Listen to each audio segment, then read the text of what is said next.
Hello everyone, नमस्कार, आदाब, सत श्री अकाल। आज हम कवर करेंगे ओशनोग्राफी ट्रोजर थर्मल बुक का चैप्टर 5 का रिमेनिंग पोर्शन। हमने पार्ट 1 में यहाँ तक पूरे अच्छे तरीके से कंप्लीट कर दिया था, ठीक है। और अभी हम चैप्टर 5 का 5.3 how salty is sea water यहाँ से कंप्लीट कवर करेंगे। तो ये हमारा कौन सा पेज नंबर है? ये हमारा है पेज नंबर 147। मुझे उम्मीद है कि अभी तक आपने ओशनोग्राफी ट्रोजर थर्मल सर का बुक को ख़रीद लिया होगा। तो चलिए हम एक साथ शुरू करते हैं इसका पढ़ाई।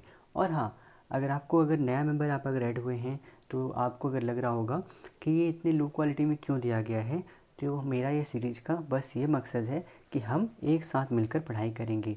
और यहाँ पर बस अपने बुक खोलिए, बुक में पढ़ाई कीजिए, और जो भी मैं इंपॉर्टेंट नोट्स जो होगा उससे मैं अच्छे से आपको समझा दूंगा। आपको किसी तरीके का परेशानी नहीं होगा। कुछ भी अगर नया एक्स्ट्रा इन्फॉर्मेशन भी होगा तो वो भी मैं आपको बता दूंगा। Okay, so let's start. तो हमारा पहला टॉपिक है how salty is sea water. नाम से ही पता चल रहा है कि सी वाटर में कितना सॉल्ट प्रेजेंट है उसके बारे में पूछ रहा है। तो पहले हम ये जानते हैं कि हमारा प्योर वाटर और सी वाटर में क्या डिफरेंसेस है। तो जैसे कि प्योर वाटर में जानते हैं तो प्योर वाटर वैसा पानी होता है जिसे आप पी सकते हैं, लेकिन सी वाटर इस टाइप का पानी होता है जिसे आप पी नहीं सकते हैं। और सी वाटर हमारा बहुत ज़्यादा नमकीन लगता है, और ये नमकीन इसलिए लगता है, क्यों लगता है? क्योंकि उसमें बहुत तरह के डिज़ोल्व सब्सटेंसेस मिले रहते हैं जो कि उसमें से उसको सॉल्टी टेस्ट को बनाते हैं। और ये जो हमारा डिज़ोल्व सब्सटेंसेस है वो सिर्फ हम NaCl सोडियम क्लोराइड नहीं है, जो कि टेबल सॉल्ट हम बोलते हैं, सिर्फ वही नहीं है। अभी तक हम यही जानते थे कि सॉल्टीनेस कैसे आता है, NaCl के चलते आता है, ठीक है। तो बस वही नहीं है, उसमें बहुत सारे अलग भी सॉल्ट्स, तरह तरह के मेटल्स और डिज़ोल्व गैसेस मिले रहते हैं जिसकी वजह से वो सॉल्टीनेस में आता है। तो हमारा जो ओशन है, अगर हम बात करें ओशन को, अगर पूरा एकदम सपोज ये पूरा टोटल ओशन को मतलब कंसिडर कर रहे हैं आप, इसमें इतना अमाउंट का सॉल्ट है कि ये पूरा एंटायर प्लानट, सपोज ये प्लानट है हमारा, तो पूरा ये एंटायर प्लानट में 150 मीटर तक, ये 150 मीटर तक हमारा, सपोज ये है 150 मीटर तक पूरा कवर कर लेगा। पूरा थिक लेयर यहाँ पर ही बन जाएगा। ये प्लानट के ऊपर ही बात कर रहा हूँ, अंदर मत समझ लीजिएगा आप, ठीक है।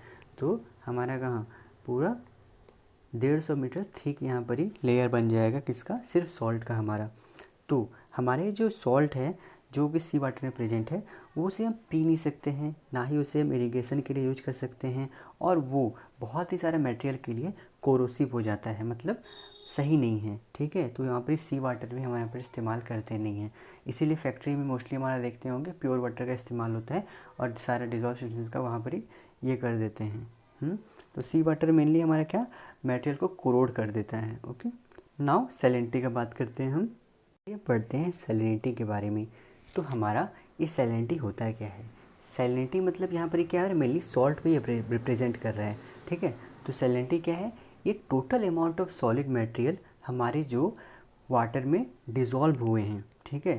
जो total amount of solid material जो है, सॉलिड मटेरियल के फॉर्म में जो है वो हमारा पानी में, वाटर में जो डिज़ोल्व हुआ है, जिसमें इंक्लूड हमारा क्या क्या होते हैं? डिज़ोल्व गैसेस होते हैं, ठीक है, और but excluding dissolve organic substances. Salinity में उसमें किसको कंसिडर किया जाता है? डिज़ोल्व ऑर्गेनिक सब्सटेंसेस को वहाँ पर ही कंसिडर नहीं किया जाता है। हम डिज़ोल्व गैसेस को लेकिन कंसिडर करते हैं। क्यों? Because even gases become solids at low enough temperature. क्योंकि हमारा जो गैस होते हैं ना, वो हमारा लो इनफ टेम्परेचर उनको अगर मिले तो वो सॉलिड में कन्वर्ट हो जाएंगे। और इसीलिए लेकिन हम किसको एक्सक्लूड करते हैं, मतलब इंक्लूड नहीं करते हैं हमारा ऑर्गेनिक सब्सटेंसेस को। और सैलिनिटी क्या होता है? सैलिनिटी में ये भी पाया नहीं जाता है क्या क्या? Fine particles being held in suspension stability और solid material in contact with water because these materials are not dissolved, क्योंकि ये सब मटेरियल हमारा डिज़ोल्व नहीं होते हैं। और सैलिनिटी क्या है? अगर सैलिनिटी का आपसे डेफिनेशन पूछा जाए तो सैलिनिटी क्या हो गया? Salinity is the ratio of the mass of dissolve substances to the mass of the water sample.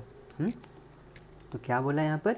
Salinity क्या है? Salinity is the ratio of the mass of dissolve substances to the mass of the water sample. अगर हम technical definition का बात करें तो salinity का definition क्या हो जाएगा? लिख लीजिए। सैलिनिटी का डेफिनेशन टेक्निकल डेफिनेशन के हिसाब से क्या हो जाएगा हमारा? सैलिनिटी क्या हो जाएगा, लिखिए।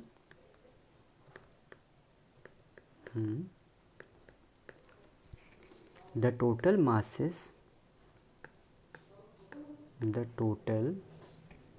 mass of dissolved substance, the total mass of dissolved substance in 1 kg of seawater, in 1 kg of seawater, when all the carbonates are converted into oxides, okay, or all the bromines and iodine are converted into chlorine, and all the organic compounds have been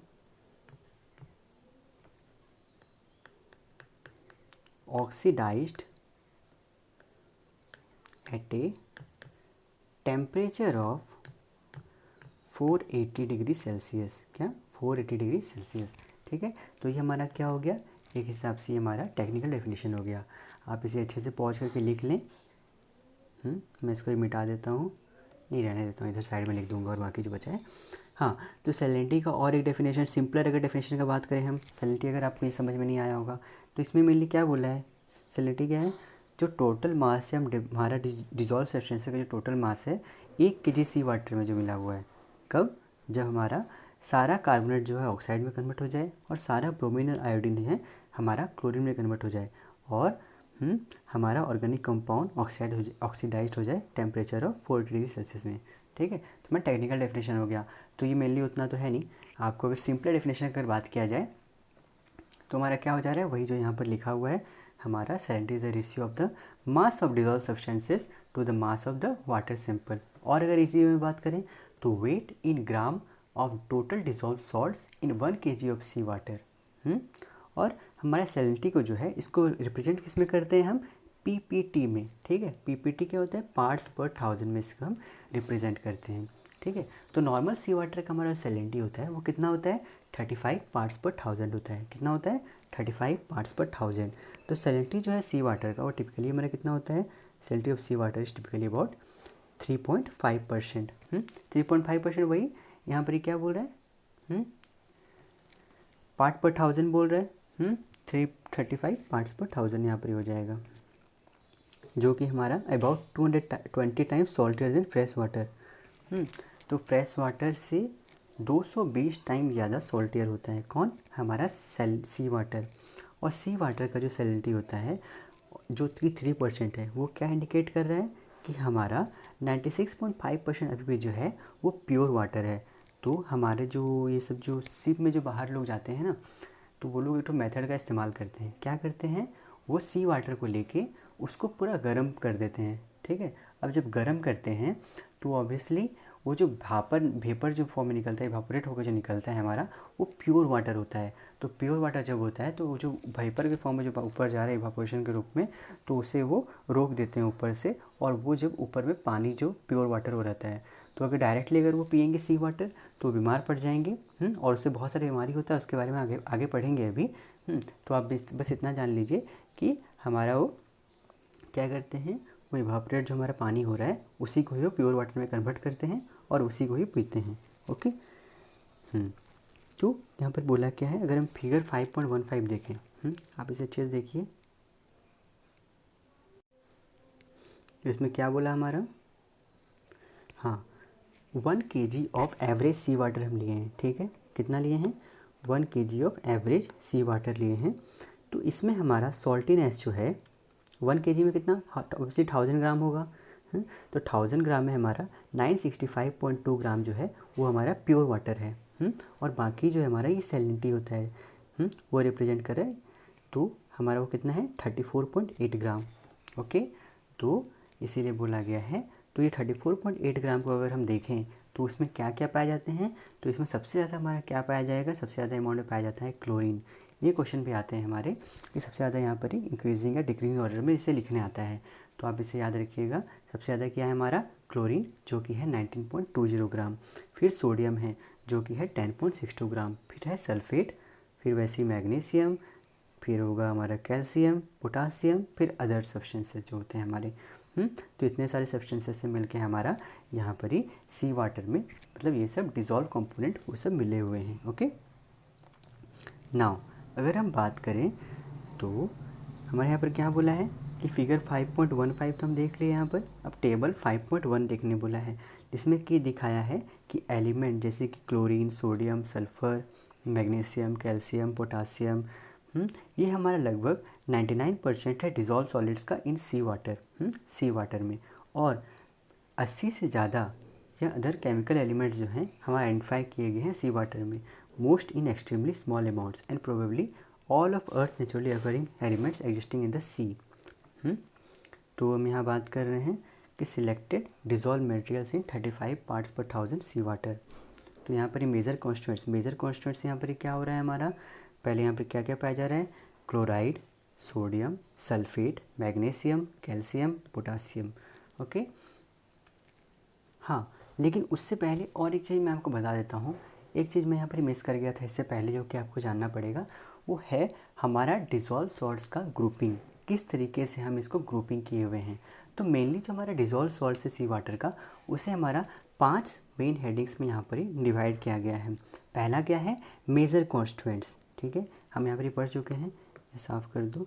तो यहाँ पर क्या है, major constituents पहला हो गया। फिर है हमारा माइनर कॉन्स्टिट्यूएंट्स। ओके, जिसमें हमारा क्या क्या आ जाएंगे, माइनर कॉन्स्टिट्यूएंट्स में गैसेस, न्यूट्रिएंट्स। ओके, गैसेस आ गए, न्यूट्रिएंट्स आ गए।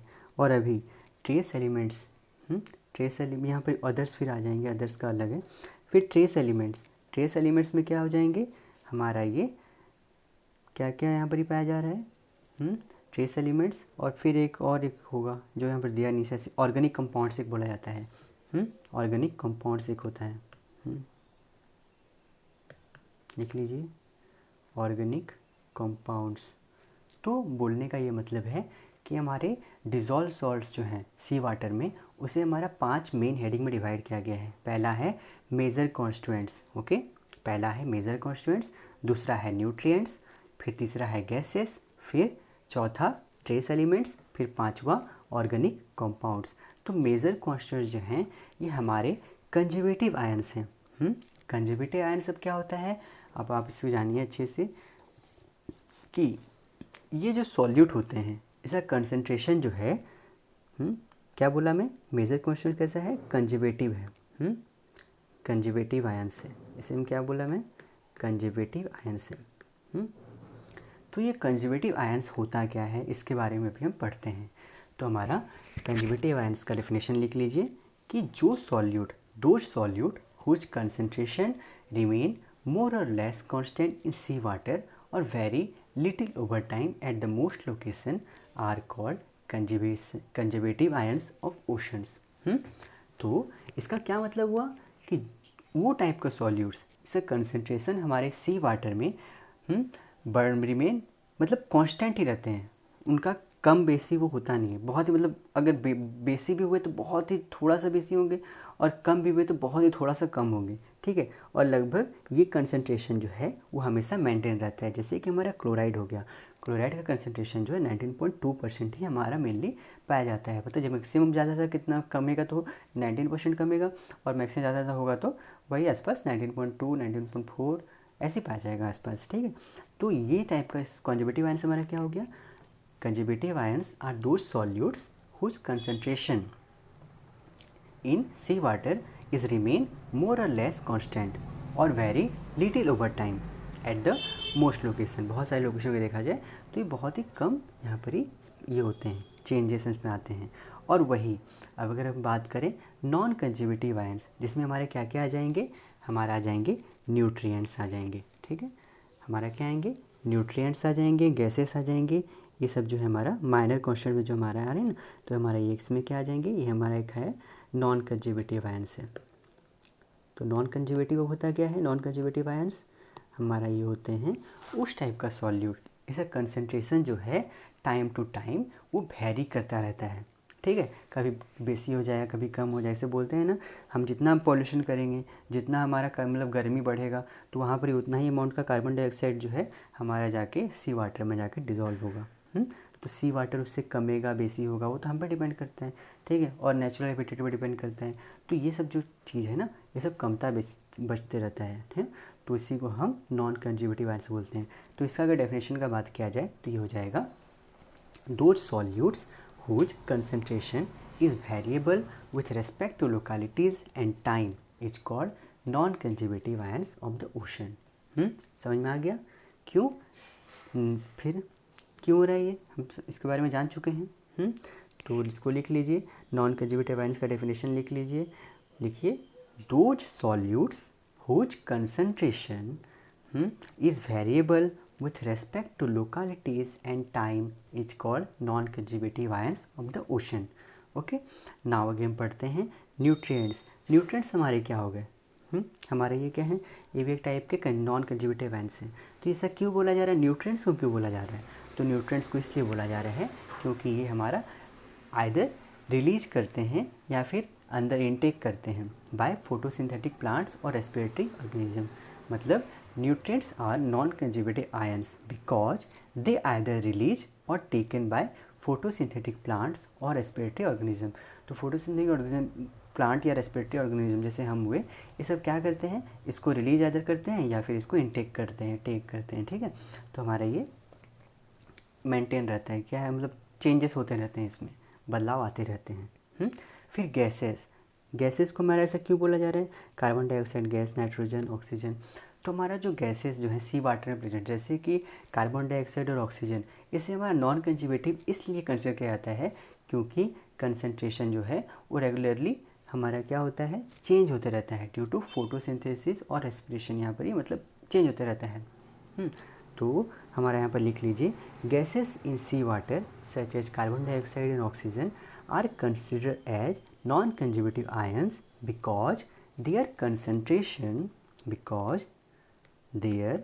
concentration is regularly altered, या फिर चेंज ड्यू टू फोटोसिंथेसिस और रेस्पिरेशन। ओके, क्लियर है ना। और हाँ, अभी हम बात करते हैं ट्रेस कॉन्स्टिट्यूएंट्स, जो कि हमारा है lithium, rubidium, iodine, zinc, aluminium, manganese, lead, mercury, gold. इसे आपको सीरियली वाइज याद करना पड़ेगा। ऐसे भी क्वेश्चंस आते हैं कि सी वाटर में कौन सा अमाउंट का कितना मतलब ट्रेस एलिमेंट प्रेजेंट है, तो इसको कैसे याद करेंगे। एक बहुत ही सिंपल ट्रिक है, मैं आपको बताता हूँ, एक मिनट इसको साफ़ कर लेता हूँ पहले। साफ़ हो गया। हाँ, तो देखिए, पहला है लिथियम, लिथियम बोला जा रहा है ना, तो इसका पहला वर्ड आप याद रखिए, लिथियम। मैं आपको लिखा रहा हूँ, लिखिए ली। कैसे याद रखेंगे इसको, बहुत ही सिंपल तरीका है, ली ई। ऐसे हैरी पॉटर में होता है ना, क्या क्या मंत्र पढ़ते रहते हैं, उसी टाइप का तो मंत्र ऐसे इसको याद कर लीजिएगा आप। तो लिथियम, रुबिडियम को वहाँ पर छोड़ दीजिए, लिथियम, रुबिडियम, एक मिनट। हाँ, तो यहाँ पर ही कुछ की चीज़ मिसिंग है, उसी लिए मैं थोड़ा डाउट में पड़ गया था। तो यहाँ पर ही कुछ मिसिंग है और मैं आपको अच्छे से और मतलब इसमें एक्स्ट्रा इन्फॉर्मेशन जो उसको भी आपको बताऊँगा। तो इसे हम लिखते हैं पहले, यहाँ पर एक मिनट इसे लिखते लेते हैं, ठीक है।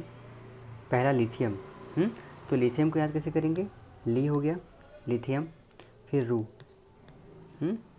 ली रुई, आयोडीन इससे हो गया, फिर हमारा आता है मॉलिब्डेनम आता है, जो कि यहाँ पर दिया नहीं है, लिख लीजिए, क्या बोला मैं, मॉलिब्डेनम। ओके, मॉलिब्डेनम इसको आप लिख लीजिए यहाँ पर।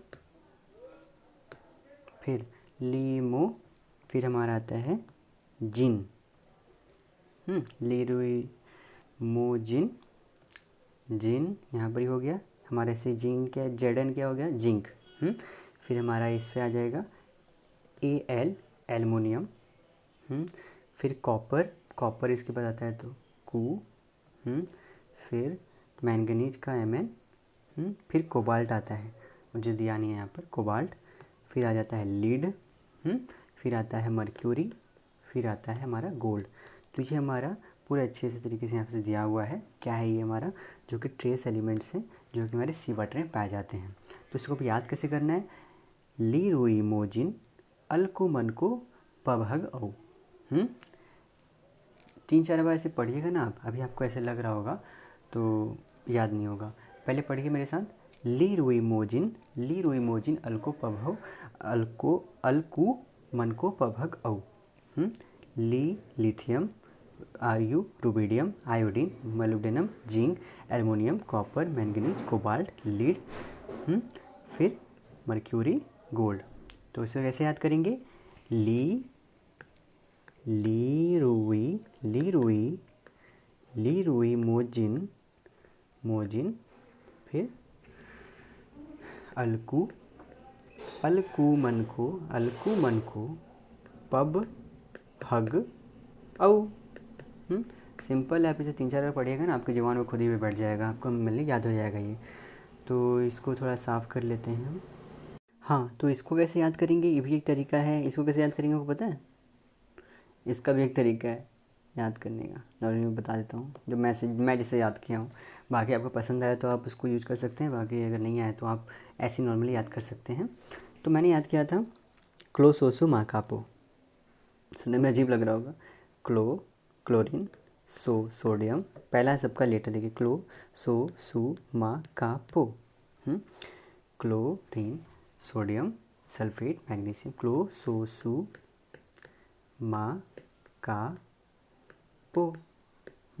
और हाँ, इसमें जो दिया नहीं है ना, मेनली वो भी होता है और भी पाए जाते हैं, जैसे कि क्लोसोसुमाकापो बाई कार्बोनेट इसको बोलते हैं। इसके बाद बाई कार्बोनेट, बाई ब्रोमाइड होता है। बाई बोरिक एसिड, स्ट्रो मतलब हमारे यहाँ स्ट्रोंशियम फ्लोराइड। तो मैं कैसे याद किया था, क्लोसोसुमाकापो बाइब्रोबोस्ट्रोफ्लू, क्लोसोसुमाकापो बाइब्रोबोस्ट्रोफ्लू। तो ट्रिक जैसे मतलब हाई वर्ड में बोलता है तो नॉर्मली क्लोसोसुमाकापो बाइब्रोबोस्ट्रोफ्लू। Okay fine. अगर आपको अजीब लगे तो आप इसे याद नहीं कर सकते हैं, बाकी शॉर्ट ट्रिक ऐसे थोड़ा मोटा कुछ भी ट्रिक लगा कर आप इसको याद कीजिए अपना। और हाँ, अगर हम बात करें हमारा माइनर कॉन्स्टेंट्स में तो हमारे कार्बन डाइऑक्साइड, नाइट्रोजन, ऑक्सीजन याद रखिएगा। फिर न्यूट्रिएंट्स में क्या आ जाता है, सिलिकॉन, नाइट्रोजन, फॉस्फोरस, आयरन, ये भी बहुत ज़्यादा इंपॉर्टेंट है। और इसमें कौन सा सबसे ज़्यादा पाया जाता है, सिलिकॉन, फिर नाइट्रोजन, फिर फॉस्फोरस, फिर आयरन। आपको सीरियली वाइज याद रखना है, ठीक है, जहाँ तहाँ से याद करने से नहीं चलेगा, सीरियली वाइज याद रखना है, ठीक है। और फिर हमारा इसमें तो ये चीज़ को पढ़ लिए हम। और ये जो सिंबल है ना, आपको ये क्या सिंबल है आपको पता है, ये हमारा 1 पार्ट्स पर 1000। 1 पार्ट्स पर 1000 मतलब क्या होता है, 1000 का एक भाग, 1/1000 बोलते हैं ना। इसको क्या बोलते हैं, 1000 का एक भाग। तो नॉर्मली वही चीज़ है, 1 पार्ट्स पर 1000। वैसे ही हमारा 1 ppm को क्या बोल देंगे, 1000 ppb, 1000 पार्ट्स पर बिलियन। ओके, ये हमारा हो गया। और फिर हमारा आ जाते हैं अभी सैलिनिटी को हम कैसे रिप्रेजेंट करते हैं, क्या करते हैं, और सबके बारे में इसको पढ़ चुके हैं।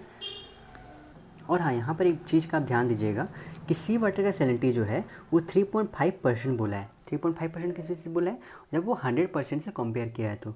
और यहाँ पर क्या बोला है, 35 पार्ट्स पर 1000 बोला है। 1000 के बेसिस पे 1000 का पार्ट अगर देखा जाए तो वहाँ पर 35% हो जाएगा, ऑब्वियसली वही होगा। तो 3.5% 1000 का 3.5% कब बोला है, जब वहाँ पर 100 से कंपेयर किया है। जब इसमें 96.5 जो है हमारा वो प्योर वाटर पाया जा रहा था, और यहाँ पर ही 3.5% जो है सैलिनिटी वाटर पाया जा रहा था। ओके, फिर यहाँ पर ही हमारा 35/1000 की सेम चीज़ है। फिर डिटरमाइनिंग सैलिनिटी, किस तरीके से हम सैलिनिटी डिटरमाइन करेंगे, तो इसका मैं आपको सिंपल वे में बेसिक स्टोरी टाइप के ऊपर बता देता हूँ, फिर इसके बाद इसको पढ़ेंगे हम। नहीं, पहले पढ़ लेता हूँ, फिर यहाँ पर ही आपको ओवरव्यू इसका जितना होगा छोटा करके इस आपको बता दूंगा। ओके, तो डिटरमाइनिंग सैलिनिटी, हमारा जो पहला मेथड है, अर्ली मेथड है हमारा सी वाटर सैलिनिटी को डिटरमाइन करने का, उसमें क्या होता है कि हम उसमें क्या करते हैं, evaporating carefully weighted amount of sea water and weighing the salt that's precipitated from it. मतलब वही चीज़ बोला है कि एक सपोज एक इतना क्वांटिटी का हमारा सी वाटर लिए, फिर उसको इवापोरेट कर दिए, तो इवापोरेट करने पे जितना हमारा क्या हुआ, पानी इवापोरेट हो गया, मतलब सब जितना प्योर वाटर से बाहर निकल गया, और जो हमारा बचा वो क्या था, वो जो हमारा बचा वो प्रेसिपिटेट फॉर्म में हो गया होगा, और उसी को हम जो सॉल्ट बचा उसको हम वेट कर लिए, उसी से हम उसको सैलिनिटी को डिटरमाइन करते थे। ये हमारा क्या था, पहले का मेथड था। लेकिन हाउएवर जैसे कि ये हुआ, accuracy of this time consuming method is limited.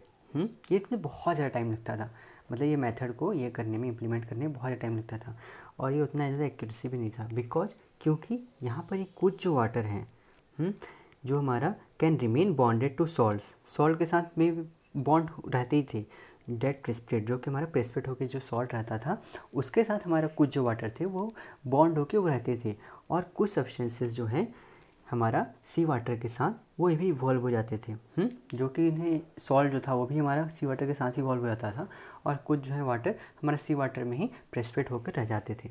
तो अनदर वे हमारा क्या निकला, अलग तरीका जो मेजर हम कर सकें जैसे सैलिनिटी, तो हम उसमें क्या करते थे, principle of constant proportion rule का हम इस्तेमाल करते थे, जो कि हमारा एक केमिस्ट विलियम दित्मार थे, वो हमारा उसको एस्टैब्लिश किए थे। और उन्होंने जब वाटर सैंपल को एनालाइज किया, जो कि वह कलेक्ट किए थे कहाँ से, चैलेंजर एक्सपेडिशन से। चैलेंजर एक्सपेडिशन से जब वो उस पर चैलेंजर एक्सपेडिशन क्या है हम पहले पढ़ चुके हैं उसको, चैप्टर 3 में आई थिंक था। तो उसमें क्या था, जब वो वहाँ से वाटर सैंपल कलेक्ट किए और उसको एनालाइज किए, तो उन्हें क्या पता चला कि वो देखे प्रिंसिपल ऑफ कांस्टेंट प्रोपोर्शन, यहाँ पर ही उनको इसके बारे में पता चला, जो कि हमारा क्या बताता है कि मेजर डिज़ोल्व कॉन्स्टेंट जो हैं, मेजर डिज़ोल्व कॉन्स्टेंट्स मतलब हमारा क्लोरीन, सोडियम, वो सब जो है ना, वही हमारा रिस्पॉन्सिबल है for the salinity of sea water, occur nearly everywhere in the ocean in exactly the same proportion. हर प्रोपोर्शन में ये मेनली हर जगह हर ओशन में ये पाए जा रहे हैं। और यही जो हमारा मेजर डिज़ोल्व कॉन्स्टेंट है, क्लोसोसो माकापो, ये जो है मतलब क्लोरीन, सोडियम, ये सब जो मैंने बोला, तो यही हमारा रेस्पॉन्सिबल होते हैं सी वाटर को सैलिनिटी में कन्वर्ट करने के लिए, मतलब उसको सी वाटर को सैलिनिटी बनाने के लिए। और द ओशन देयरफॉर, इसीलिए हमारा ओशन जो है इज वेल मिक्सड। तो जब हमारा सैलिनिटी चेंजेस होता है तो salt don't leave the ocean, हमारा सॉल्ट जो है या ओशन को छोड़ते नहीं या फिर उसमें एंटर नहीं करते हैं, लेकिन यहाँ पर ही वाटर मॉलिक्यूल्स जो हैं वो होते हैं। ओबियसली वाटर मॉलिक्यूल जो हो रहा है वो ऊपर इवापोरेट हो रहा है, फिर वो नीचे आ रहा है, ऐसे वो तो होते रहता है, लेकिन हमारा सॉल्ट जो है ओशन को छोड़ते नहीं हैं, ना ही एंटर करते हैं अलग जगह से। ओके, तो हमारा क्या है, sea water has constancy of composition, so the concentration of single major constituent can be measured to determine the total salinity of a given water sample। Okay, तो यहाँ पर ही अगर सिंपल वे में बोला जाए तो हम ये बोल सकते हैं कि क्लोरीन, जैसे क्लोरीन हमारा हुआ, उसको अगर हम सी वाटर का सैलिनिटी को कैलकुलेट करने के लिए हम क्लोरीन का इस्तेमाल करते हैं, क्योंकि ये बहुत ज़्यादा एबंडेंट अमाउंट में प्रेजेंट रहता है, जो कि हमारा सी वाटर में सॉलिड फॉर्म में प्रेजेंट रहता है। ओके, और इसका कंसंट्रेशन जो है can be determine in effective manner, but the problem is, लेकिन प्रॉब्लम क्या है, जो एलिमेंट है इन द हैलोजन ग्रुप में हमारे जो एलिमेंट होते हैं, जैसे कि उसमें क्या क्या पाए जाते हैं, क्लोरीन, आयोडीन, फ्लोरीन, ब्रोमीन, ये हमारा बहुत ज़्यादा डिफ़िकल्ट होते हैं एक दूसरे से डिस्टिंग्विश करने में। जैसे क्लोरीन, आयोडीन, फ्लोरीन, ब्रोमीन लगभग एक जैसा ही दिखते हैं और इनका प्रॉपर्टी लगभग थोड़ा सेम होता है, तो इसकी वजह से क्या होते हैं ना, इनको अलग अलग डिटरमाइन करना बहुत ज़्यादा मुश्किल हो जाता है। Okay, now the constituent that occurs in the greatest abundance and is the easiest to measure accurately is the chloride ion. Okay, now the weight of this ion in a water is its chlorinity। अभी हम पढ़ते हैं, ये हमारा बहुत ज़्यादा important formula है, जो कि हमारा है सैलिनिटी को पार्ट्स पर थाउजेंड में किस तरीके से कन्वर्ट किया जाता है। तो क्या हो जाएगा 1.80655 इंटू क्लोरिनिटी %। तो हमारा क्या करते हैं, एक सी वाटर सपोज गए, उसमें हम उसका पानी कलेक्ट किए, तो उसमें पहले देखेंगे कि उसमें कितना अमाउंट का क्लोरीन प्रेजेंट है। तो अगर हम खाली क्लोरीन का अमाउंट पता कर लें और उसमें 1.80655 जो है उसको अगर मल्टीप्लाई कर दें तो हमें वो वहाँ का वाटर का सैलिनिटी पता चल जाता है। और अगर एवरेज क्लोरिनिटी देखें ओशन का तो हमारा देखा गया है कितना है, हमारा वो है 19.2%, मतलब 19.2 पार्ट्स पर थाउजेंड, परसेंट नहीं, parts per thousand. Average chlorinity of the ocean is 19.2 parts per thousand. तो इसीलिए एवरेज सैलिनिटी क्या हो गया हमारा 1.80655 इंटू 19.2 पार्ट्स पर थाउजेंड कर देंगे इसको हम, तो जो कि नॉर्मली हमारा एवरेज कर निकलता है राउंड ऑफ करके 34.7 पार्ट्स पर थाउजेंड। ओके, इसे अप्रॉक्स हम 35 पार्ट्स पर थाउजेंड भी बोलते हैं। क्लियर हो गया। अगर ना देखा जाए तो स्टैंडर्ड सी वाटर हमारा उसमें क्या कंसिस्ट होता है, ऑफ ओशन वाटर, जो कि एनालाइज किया जाता है for chloride ion content to the nearest 10,000 of a part per thousand by the institute of oceanographic survey in Wormley England. ये उतना जो खास इंपॉर्टेंट है नहीं। अभी में आगे बढ़ते हैं, इसमें देखते हैं। हाँ, सैलिनोमीटर, ये हमारा क्या है, सैलिनोमीटर एक टाइप का इंस्ट्रूमेंट है जिससे हम ओशन का सैलिनिटी को हम क्या करते हैं, मेज़र करते हैं। क्या क्या करके, by measuring electrical conductivity of sea water. Okay, by measuring electrical conductivity of sea water, उससे हम क्या करते हैं, हमारा सी वाटर का सैलिनिटी कितना है उससे हम पता करते हैं। और सैलिनोमीटर हमारा क्या हो गया, इस सी वाटर को मेज़र करने का एक टेक्निक है कि हमारा उसमें सैलिनिटी कितना प्रेजेंट है। ओके ओके, नाउ फाइन, तो हमारा ये हो गया। तो सैलिनोमीटर यहाँ पर क्या दिया है, can determine salinity to resolution better than 0.003%, मतलब इसका बहुत ज़्यादा एक्यूरेसी बहुत ज़्यादा है, और ठीक है, तो बहुत ज़्यादा एरर बहुत ही कम पाए जाते हैं इसमें, तो इसीलिए इससे सैलिनोमीटर बहुत ही अच्छा इंस्ट्रूमेंट है सैलिनिटी मेज़र करने के लिए। Now comparing pure water and sea water, इसमें कुछ खास इंपॉर्टेंट है नहीं, मैं टेबल के द्वारा ही बताता हूँ। जो चीज़ में दिया हुआ है ना वो चीज़ टेबल में भी दिया हुआ है और काफ़ी अच्छे से दिया हुआ है, तो इसको टेबल को ही पढ़ लेते हैं हम। नाउ तो प्रॉपर्टी इसमें क्या क्या पाए गए, कलर, क्या क्या प्रॉपर्टी हम देखेंगे, पहले बात है कलर देखेंगे, ऑर्डर, स्मेल करेंगे कैसा वो है, फिर टेस्ट करेंगे, फिर पीएच देखेंगे, फ्रीजिंग पॉइंट, बॉइलिंग पॉइंट, फिर डेंसिटी एट 4 डिग्री सेल्सियस। तो अभी अगर हम बात करें प्योर वाटर का, तो प्योर वाटर का जो कलर होता है वो हमारा, अगर हम स्मॉल क्वांटिटी में देखें, यहाँ पर देखिए ये बात याद ध्यान रखिएगा कि प्योर वाटर का जब हम स्मॉल क्वांटिटी में देखेंगे तो हमें कैसा दिखेगा, क्लियर दिखेगा, क्लियर वाटर दिखेगा, मतलब बहुत ज़्यादा ट्रांसपेरेंट दिखेगा, उसमें हाई ट्रांसपेरेंसी हमें दिखेगा। लेकिन वही अगर हम लार्ज क्वांटिटी में देखें, large quantity of sea water मतलब प्योर वाटर देखें तो हमें कैसा दिखेगा, ब्लू ग्रीन कलर का दिखेगा, क्योंकि वाटर मॉलिक्यूल जो होते हैं वो हमारा ब्लू कलर को स्कैटर करेंगे और green wavelength at best. Okay, now अगर हम बात करें सी वाटर का, जो कि हमारा 35 parts per thousand C water जो है, अगर उसे हम उसका कलर देखें तो वो कैसा होगा, same as for pure water, ऐसा प्योर वाटर का होगा उस टाइप का होगा। फिर ये क्या बोला है, same as for pure water, किस केस में, जहाँ पर हम लार्ज क्वांटिटी ऑफ वाटर अगर हम देखें तो उस केस में भी मतलब दोनों का सेम होगा, यहाँ पर मतलब कलर में किसी टाइप का भी चेंजेस उसमें नहीं आएगा। ओके, लेकिन अगर ऑर्डर का बात करें, अगर स्मेल का बात करें हम, तो प्योर वाटर का स्मेल कुछ होता है क्या, आप पानी पीते हैं तो कुछ ऐसा आता है, लेकिन नहीं आता, तो हमारा क्या हो जाएगा, ऑर्डरलेस हो जाएगा। लेकिन वही अगर हम सी वाटर का स्मेल करें तो वो डिस्टिंक्टली मैराइन जैसा स्मेल होगा। ओके, अगर हम टेस्ट बात करें तो हमारा वाटर जो होता है बचपन से पढ़े हैं, ऑर्डरलेस, टेस्टलेस, पीएच होता है 7.0, क्लियर कलर होता है, तो इसे हम मिली पढ़े हुए हैं।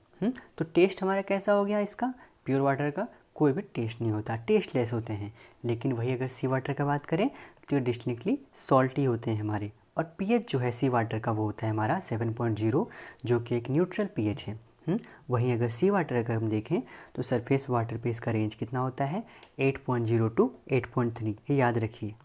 ये आता है क्वेश्चन, सरफेस वाटर पे हमारा सी वाटर का जो रेंज है वो कितना होता है, पीएच जो है वो हमारा 8.0 टू 8.3 होता है, और एवरेज का अगर बात करें हम तो 8.1 होता है, जो कि स्लाइटली एल्कलीन है। कैसा है? एल्कलीन हो रहा है।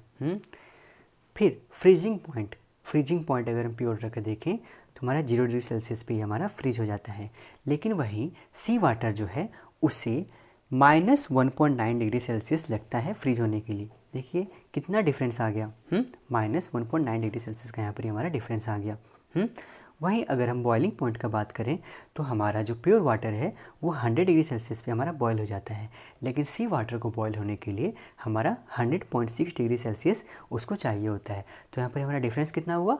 0.6 डिग्री सेल्सियस का हमारा यहाँ पर डिफरेंस आ गया। नाउ अगर हम बात करें जो कि सबसे ज़्यादा इंपॉर्टेंट हो जाता है, डेंसिटी जो हमारा है सी वाटर का एट 4 डिग्री सेल्सियस हमारा कितना होता है?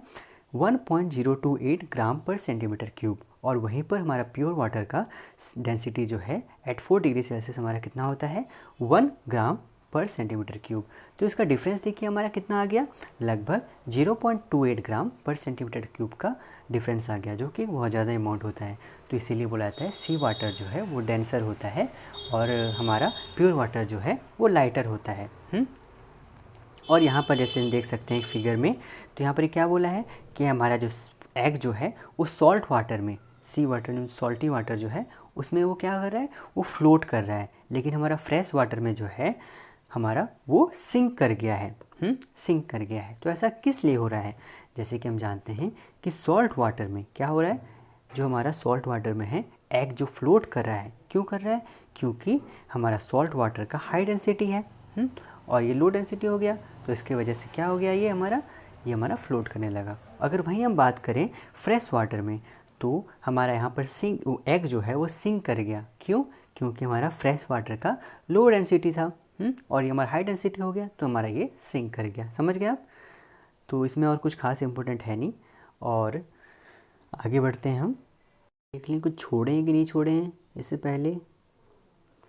नहीं, इसमें तो कुछ नहीं। हाँ, यहाँ पर जो है ना एक टॉपिक है हमारा गॉइटर, ये काफ़ी ज़्यादा इंपॉर्टेंट हो जाता है, जिसमें हमारा इनटेक ऑफ आयोडीन अगर हम कम लें तब भी मुश्किल है, अगर ज़्यादा लें तब भी उसमें बीमारी होता है। तो हम इसके बारे में भी पढ़ेंगे कि ये किस तरीके से होते हैं, क्या होते हैं, इनका सिम्टम्स क्या क्या इसमें दिखता है। तो पहले पढ़ते हैं कि आयोडीन जो है हमारा ज़रूरी किस लिए है? क्योंकि जो थायराइड ग्लैंड हमारा होता है वो इसे हमारा लेता है। Iodine use by the thyroid gland, जो कि क्या है, कहाँ पर है? एक हमारा बटरफ्लाई शेप्ड ऑर्गन है, जो कि लोकेटेड कहाँ रहता है? In the neck, in front of और on either side of the windpipe. Windpipe suppose ये हमारा है, तो इसके आइदर साइड में, इधर साइड ही प्रेजेंट रहते हैं हमारे क्या चीज़? हमारा ये जो है थायराइड ग्लैंड। ओके, जो कि किस शेप का होते हैं? एक बटरफ्लाई शेप्ड ऑर्गन होते हैं। तो हमारा ये जो थायराइड ग्लैंड है वो क्या करता है? हार्मोन्स को मैन्युफैक्चर करता है, जो कि मैं रेगुलेट करता है cellular metabolism, essential for mental development and physical growth. अगर हम आयोडीन का नहीं लें अच्छे अमाउंट में, अगर हम आयोडीन का अपने डाइट में इस्तेमाल ना करें, तो उसके वजह से क्या होता है, यही जो हमारा थायराइड ग्लैंड है वो अच्छे से प्रॉपरली फंक्शन नहीं कर पाता है, जिसके वजह से हमारा वो जो है थायराइड ग्लैंड बड़ा हो जाता है और स्वेल कर जाता है। और इसका सिम्टम्स में क्या क्या देखा जाता है? पहली बात, हमें ड्राई स्किन हो जाएगा, हमेशा ड्राई स्किन रहेगा। फिर हेयर लॉस होने लगेंगे, puffy face, weakness of muscles, weight increase हो जाएगा, फिर हमारा मेंटल स्लगिशनेस और ऐसे बहुत सारी बीमारी हो जाएंगी। और हमारा एक लार्ज नोडल ग्रोथ हो जाएगा नेक के ऊपर, जिसे हम क्या बोलेंगे? गॉइटर। देखिए जैसा गॉइटर होता है, गला तो यहाँ पर ही फूल जाता है, इतना बड़ा बड़ा फूल जाता है। ठीक है, तो हमारा क्या है, जब फूल जाता है उसको क्या बोलते हैं? उसे गॉइटर बोलते हैं। अगर इसको हम अगर जल्दी से जल्द ठीक ना किया गया तो यही हमारा कैंसर में भी बदल सकता है। तो ऐसे इंसान को जल्द से जल्द हमें ठीक करना पड़ता है।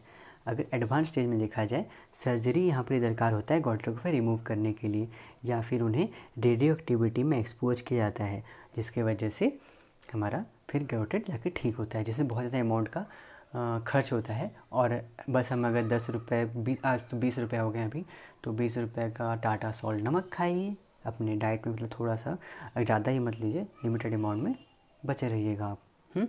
और ज़्यादा अमाउंट में आप ले लेंगे तो आपको क्या हो जाएगा? Hyper thyroid. तो हाइपर थायराइड हो जाएगा। तो ऐसे लोग जो होते हैं ना, उन्हें क्या बोला जाता है कि आप मतलब नमक खाएं ही नहीं, और उनके लिए फिर अलग से एक नॉन आयोडाइज्ड सॉल्ट बनाया जाता है। जैसे कि आजकल शुगर फ्री टैबलेट मिलता है शुगर वालों के लिए, वैसा ही यहाँ पर नमक जिसको कम खाना है तो उनके लिए नॉन आयोडाइज्ड सॉल्ट भी बनाया जाता है। तो इस टाइप का यहाँ पर ये सब प्रॉब्लम यहाँ पर होते हैं, तो बच के रहिए, सावधान रहिए, सतर्क रहिए। चलिए आगे बढ़ते हैं हम। We will read about why does sea water salinity vary. हमारा सी वाटर सैलिनिटी क्यों वेरी होता है, मतलब क्यों चेंजेस उसमें पाए जाते हैं। अगर हम ओशनोग्राफर का बात करें तो ओशनोग्राफर हमारे बहुत सारे सेलोमीटर या फिर अदर टेक्निक्स का इस्तेमाल करके हमारा सी वाटर का जो सैलिनिटी है उसे वो पता करते हैं। और उन्होंने ये पता लगाया कि ओशन का हर प्लेस में अलग अलग टाइप का वहाँ पर सैलिनिटी हमें मिल रहा है। तो ये किस टाइप का जो सी वाटर सैलिनिटी है वो कैसा उसका पैटर्न है और वो ऐसा किस लिए हो रहा है, अभी उसके बारे में अच्छे से पढ़ेंगे। तो देखते हैं हम सी वाटर सैलिनिटी वेरिएशंस किस तरीके से होते हैं। तो अगर ओपन ओशन का बात करें, ओपन ओशन मतलब क्या हो गया, जो कि हमारा बहुत दूर है लैंड से दूर, मतलब जैसे ये हमारा ओशन है और ये सब लैंड पार्ट है। हम तो ओपन ओशन किसको बोलेंगे, ये सब पार्ट मतलब बहुत दूर, लैंड से बहुत दूर। तो हमारा वो क्या होता है, वहाँ पर हमारा सैलिनिटी वेरी करता है between about 33 to 38 parts per 1000। ठीक है। हम अगर ओपन ओशन का बात करें जो कि लैंड से बहुत दूर है, वहाँ पर हमारा ओशन का जो सैलिनिटी है वो हमारा वेरी कहाँ से कहाँ तक करता है, 33 to 38 parts per 1000। Okay. Now coastal area में अगर हम बात करें तो सी वाटर का वेरिएशन जो होता है, सी वाटर का सैलिनिटी वेरिएशन जो होता है बहुत ज़्यादा एक्सट्रीम होता है, बहुत ज़्यादा हाई होता है कोस्टल एरिया में। कोस्टल एरिया मतलब क्या हो गया, ओशन वाटर और हमारा जो लैंड का जो पार्ट होता है ना, इसे हम कोस्टल एरिया बोलते हैं। जैसे ये हमारा ओशन हो गया, यहाँ लैंड हो गया, तो कोस्ट ये टाइप का एरिया जो होगा इसको हम कोस्टल एरिया बोलते हैं। ओके। तो अगर हम बात करें बाल्टिक सी में, तो वहाँ जो हमारा सैलिनिटी होता है ना वो कितना होता है, उसका एवरेज सैलिनिटी पाया गया है कि वो 10 पार्ट्स पर 1000 होते हैं। वहाँ पर सी वाटर सैलिनिटी कितना है बाल्टिक सी में, बाल्टिक सी में हमारा सी वाटर सैलिनिटी है 10 parts per 1000 because physical condition create brackish water. तो ब्रैकिश मतलब ब्रैक मतलब होता है सॉल्ट, तो सॉल्ट इज वाटर। समझ गए। तो ये हो गया बाल्टिक सी में। और ब्रैकिश वाटर जो प्रोड्यूस्ड होता है इस एरिया में, ये कैसे होते हैं, brackish water is produced in area कहाँ पर होते हैं, where fresh water and sea water mix, जहाँ पर हमारा फ्रेश वाटर या फिर सी वाटर मिक्स होते हैं उसे हम क्या बोलते हैं, ब्रैकिश वाटर बोलते हैं। याद रखिए ब्रैकिश वाटर किसे बोलते हैं, ब्रैकिश वाटर लिख लीजिए, इम्पोर्टेंट है। ब्रैकिश वाटर किसे बोल रहे हैं, जहाँ पर हमारा फ्रेश वाटर और सी वाटर मिक्स हो रहा है। और फ्रेश वाटर कहाँ पर आएगा, ऑब्वियसली लैंड पार्ट में हम लोग मौजूद रहते हैं ज़्यादा अमाउंट में, जहाँ पर इवापोरेशन होगा। तो हमारा लैंड पार्ट में मिली मौजूद है, तो वहाँ से जो रिवर के वे में आता है हमारा, और फिर यहाँ से सी वाटर का जो रहता है जहाँ पर ये मिक्सअप होगा, तो ऑब्वियसली इसे हम इसीलिए इसी को हम ब्रैकिश वाटर बोलते हैं। और अगर हम बात करें रेड सी के बारे में, तो रेड सी में क्या होता है हमारा, वहाँ पर सी वाटर जो है, सी वाटर का जो सैलिनिटी होता है ना, वो रेड सी में बहुत ज़्यादा हाई रहते हैं। कितना, लगभग 42 पार्ट्स पर 1000 होते हैं वो, जिसके वजह से उनका जो फिजिकल कंडीशन है वो हमारा कैसा प्रोड्यूस करता है, हाइपर सलाइन वाटर। हाइपर मतलब किसी चीज़ का एक्सेस, जब किसी चीज़ का एक्सेस हो जाए तो वहाँ पर बोलते हैं हाइपर। ऐसे बोलते हैं ना, भाई हाइपर क्यों हो रहा है, हाइपर मतलब गुस्सा, मतलब ज़्यादा टेंशन, हाइपर टेंशन, तो वही हाइपर सलाइन वहाँ पर ये हो गया। तो एक्सेसिव सॉल्ट। तो हाइपर सलाइन वाटर जो होता है is typically of sea and inland body of water, जो हमारा एक्सपीरियंस करते हैं हाई इवापोरेशन रेट और लिमिटेड ओपन ओशन सर्कुलेशन, जहाँ पर हमारा हाई इवापोरेशन रेट पाया जाता है और लिमिटेड ओपन ओशन सर्कुलेशन वहाँ पर ही होते हैं। फिर अभी हम बात करें, some of the most hypersaline water in the world is found in inland lakes. Inland lakes में पाए जाते हैं। तो ये इनलैंड लेक्स होता क्या है, तो ऑब्वियसली नाम से ही पता चल रहा है, इनलैंड मतलब लैंड के अंदर हमारा जो लेक्स पाया जाता है। अब ये लेक्स क्या होता है, हमारा ये लेक्स जो होता है बहुत ही लार्ज अमाउंट ऑफ लैंड जो पार्ट होते हैं वो उससे घिरे रहता है, वाटर का एक पार्ट। जब वाटर का एक part, big part of water is largely and covered by the land part, तो उसे हम लेक्स बोल देते हैं। तो इन लैंड लेक्स, लैंड के अंदर जो हमारा लेक्स पाया जा रहा है। तो जो मोस्ट हाइपरसलाइन वाटर है वर्ल्ड का, वो हमारा कहाँ पर पाया जाता है, हमारा इनलैंड लेक्स में पाए जाते हैं, जिसे हम सी भी बोलते हैं, because they are so salty. तो अभी जब हम बात करें ग्रेट सॉल्ट लेक, ये पर कहाँ पर है, उताह, ठीक है, उताह में प्रेजेंट है ग्रेट सॉल्ट लेक। जैसे एग्जांपल, तो वहाँ पर सैलिनिटी कितना पाया जाता है ग्रेट सॉल्ट लेक का, हमारा 280 पार्ट्स पर 1000। और सबसे ज़्यादा सैलिनिटी, सबसे ज़्यादा वो कहाँ पर पाया जाता है, हमारा डेड सी में। तो वहाँ पर आदमी लोग ऐसे सो भी जाएंगे ना, तो कुछ फ़र्क नहीं पड़ता, वो वहाँ पर ही ऊपर उबलते, मतलब ऐसे रहेंगे। जैसे ये डायग्राम हम देख सकते हैं फिगर में क्या है, वो आदमी यहाँ पर ही बस लेटा हुआ है, लेटे हुए आराम से नीचे पड़ रहा है बड़े मज़े से। तो ये कहाँ पर प्रेजेंट है, इसराइल और जॉर्डन का जो हमारा बॉर्डर है उसके यहाँ पर ही हमारे प्रेजेंट है, कहाँ पर, डेड सी, जिसका सैलिनिटी कितना होता है 330 पार्ट्स पर 1000।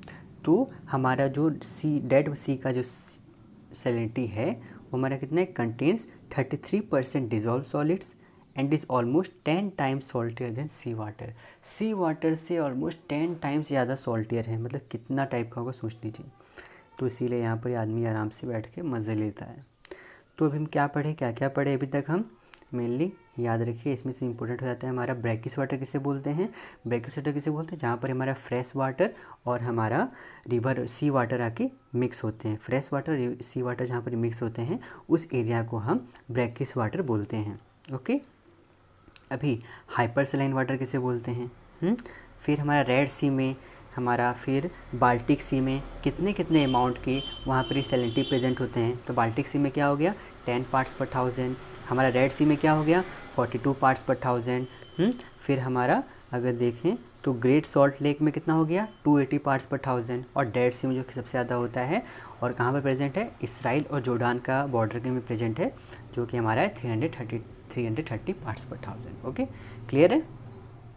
अभी जो सी वाटर का जो सैलिनिटी है कोस्टल एरिया में जो पाया जाता है वो सीजनली हमारा वैरी करते हैं। ऐसे एग्जांपल, सैलिनिटी जो है मतलब मियामी बीच तो नाम आप सुने ही होंगे, नाम तो सुना ही होगा, जो कि फ्लोरिडा में प्रेजेंट है। मियामी बीच जो फ्लोरिडा है वो हमारा चेंज होते रहता है, 34.8% अक्टूबर में हो जाता है उसका सैलिनिटी, और मई और जून में देखा जाए तो वहाँ पर 36.4 पार्ट्स पर 1000 मिलते हैं, यहाँ पर पार्ट्स पर 1000, ठीक है। व्हेन इवापोरेशन इज हाई, तो मई और जून में वहाँ पर बहुत ज़्यादा गर्मी पाया जाता है, तो सैलिनिटी कितना हो जाएगा हमारा वहाँ पर, फिर यहाँ पर ही 36.4% हो जाते हैं सैलिनिटी। तो इवापोरेशन इज हाई बोला, इसका मतलब क्या हो रहा है, समझ में आ रहा है ना आपको, कि यहाँ पर ही ऑब्वियसली धूप पड़ेगा, गर्मी होगा तो क्या होगा, ज़्यादा पानी इवापोरेट होंगे, तो क्या हो जाएगा, हमारा सैलिनिटी ऑब्वियसली बढ़ जाएगा, क्योंकि यहाँ प्योर वाटर जो है वो इवापोरेट हो जा रहा है, बाकी जो हमारा सी वाटर बचेगा जो भारी रहेगा वो तो नीचे ही रहेगा ना। ओके, समझ में आ गया। तो वैसा यहाँ पर होता है, बाकी यहाँ पर कुछ खास इंपॉर्टेंट है नहीं। हम टैप वाटर का देख लीजिए, टैप वाटर का जो सैलिनिटी होता है लगभग कितना, बिलो 0.8%, एंड गुड टेस्टिंग जो टेस्ट वाटर होते हैं उसका सैलिनिटी कितना रहता है 0.6 पार्ट्स पर 1000। टैप वाटर कितना हो गया 0.8 पार्ट्स पर 1000, और हमारा गुड टेस्टिंग जो पानी हमारा अच्छा लगता है टैप वाटर का उसे हम 0.6 पार्ट्स पर 1000 बोलते हैं। और salinity of premium bottled water, bottle water जो पीते हैं हम किनली का, ऐसे पानी पीते हैं ना, उनका कितना हो गया 0.3 पार्ट्स पर 1000 हो जाता है। इसका सैलिनिटी डिस्प्ले करता है, बताता है कि वो कितना अच्छा पानी है, मतलब कितना उसमें प्रेजेंट है। यूजुअली यहाँ पर क्या लिखा हुआ है, with the salinity of an displayed prominent on its label, उसके लेबल पे वहाँ लिखे रहता है यूजुअली एज TDS के फॉर्म में, मतलब total dissolve solids in units of parts per million, where 1000 ppm includes